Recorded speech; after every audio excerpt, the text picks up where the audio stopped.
Hi everyone, it's Armor King, and today I wanted to discuss character advantages. Now, honestly, Armor King has a lot of character advantages, and going up against Kuma, there's a huge character advantage. Now, he has like I said, he has a lot, but let's discuss my favorites, like the best of. Now, we're gonna go over my favorite right now. 1 + 2, 2 launches bears. Now that's amazing because getting this move in the neutral is honestly absolutely stupid and it's hard to do. However, if you do manage to do it, you can end up getting your opponent in a situation where they're not able to do anything. So, 1 + 2, 2, it's gonna make them not only nervous to duck. But if you actually hit them with this, I believe you are at... I think you're negative even when you do it. No, you're neutral. So you can also bait your opponent into trying to attack you with a high, and then hit them with a while standing 1. Yep, and you can get that while standing 1 out pretty quick. Now, the big deal about this is that mainly because 1 + 2, 2 is often just a knockdown tool, you don't really often get much from it. You can get the down 4-4-4 string, however, getting 1 + 2, 2 into a launcher, as explained earlier, is amazing. Now, as you saw just a little bit earlier, I also just showcased that after every Tailspin on Armor King or King, you are guaranteed a Burning Knuckle combo. A Burning Knuckle. It's not even a setup, it's just a combo. That's your ender, every time against bears. Bears, no matter what, they have to sit down and take it. And it's sad, but it's true. So 1 + 2, 2, you do... And it ends up being 83 damage if they sit there and do nothing. But if it's the case of the other way around, it's always going to be 92 damage if they tech roll. Now, also being very important about this is the wall carry that you get with it, and I'll show you guys right now that when you carry to the wall with this, you're guaranteed a follow-up right after Burning Knuckle, which is savage. Boom, boom, boom, down 4-4-4. Now imagine if you were on Forgotten Realm. Now you just put your opponent in an even worse situation because now the floor is just broken, and you kind of just erase their health bar. That's 130 damage, and honestly, not necessarily ridiculous. It's just a character advantage. Since you hardly see Kuma in any sort of net play, it's honestly going to be very difficult to land any of this, and also space your opponent, or be able to do any of this without, on reaction. Sidestep, whoosh, doosh, doosh, doosh. EB. And now one of my favorite character advantages is when you end up back turned against Kuma after down 2-4-3. Now let's talk a little bit more about this. Forward 2-1, down 2-4-3. Back turn 3 is always guaranteed, no matter what they do.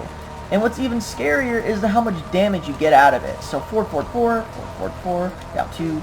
Oh, I messed that up. 4-4-4, standing 4, down 2-4-3. Boom, 85. Now you can get even more.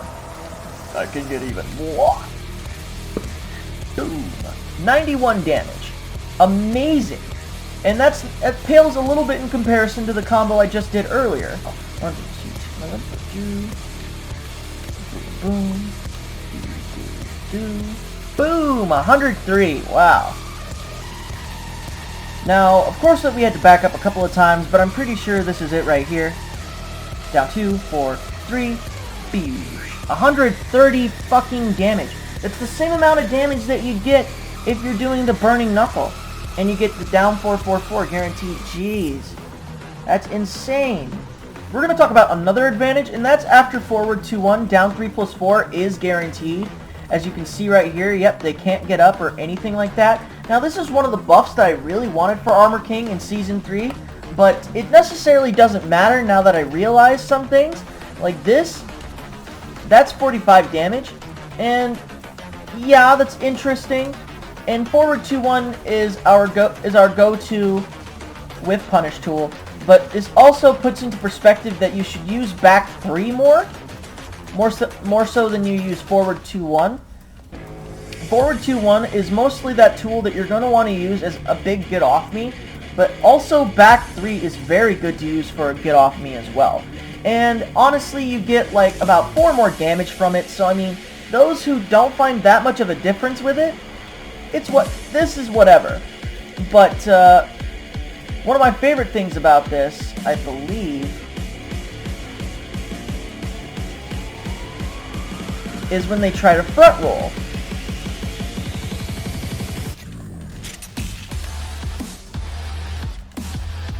$92 damage.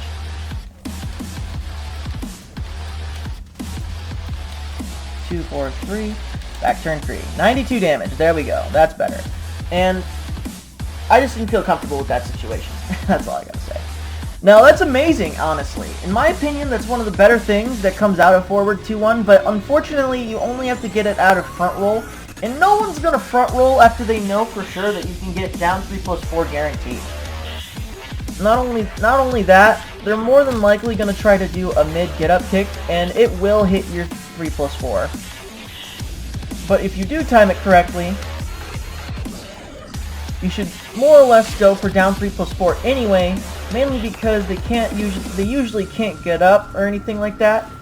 And if you do time it right, you can also delay the 1 out of down 3+4 a lot, so you can practically hit confirm.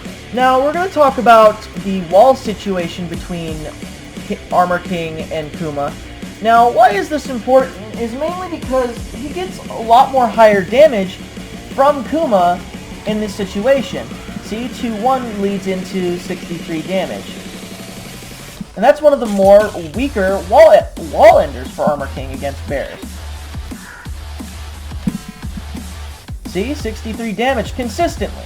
But the huge problem with this is that we get more damage, and down 2-4-3 into back turn 3 is proof of that. Now, we also have 1+2-2 into forward 1+4, but that's a not as nearly beneficial situation for us as down 2-4-3 into back turn 3. And interestingly, if they try to get up kick, right? So if they try to get up kick after this, they're gonna get relaunched.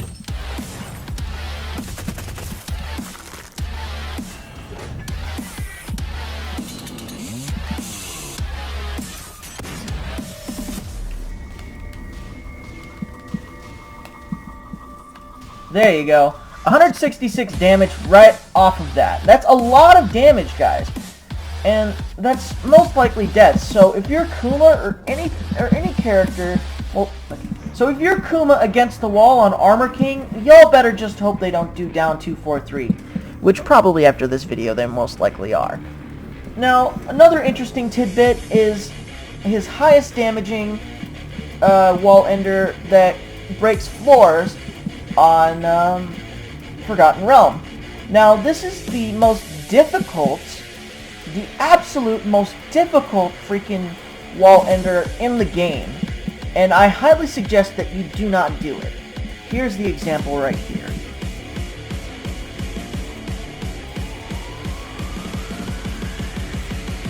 Now, as you can see, that's a ridiculous wall ender.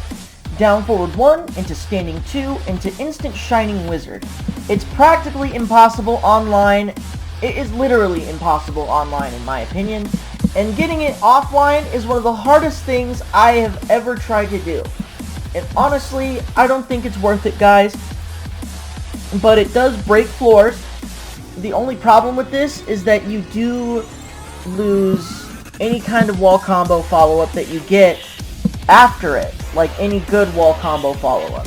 Like, the wall ender right after that is 3+4-2. And honestly, that's kind of lackluster, but it's what you guys got as a finisher. Anyways, guys, this has been character advantages of Armor King. If you guys are absolutely interested in learning any more about this, or learning more character advantages, and if I had missed something, guys, just let me know in the comments section. I'm very interested in finding or looking at what you guys have found for character advantages when you play as Armor King. Okay guys, thank you so much for checking this video out. I'll see you guys all later. Bye-bye.